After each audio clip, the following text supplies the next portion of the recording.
रियाज की टेरिटरी के अंदर 5 लाख पाकिस्तानी इस वक्त रह रहे हैं और उनकी बहुत ज़्यादा डिमांड थी कि मुल्तान के लिए और सियालकोट के लिए फ़्लाइट स्टार्ट की जाए।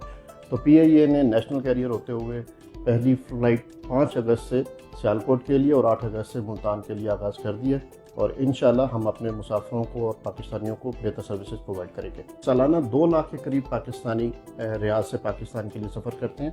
पहले हम 7 फ़्लाइट्स ऑपरेट कर रहे थे, अब हम 9 फ़्लाइट्स ऑपरेट करेंगे और इंशाल्लाह मज़ीद इसमें बेहतरी आएगी।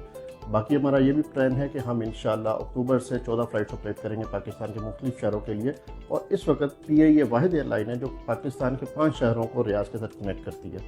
वीकली 7 से अब फ़्लाइट्स 9 हो जाएंगी।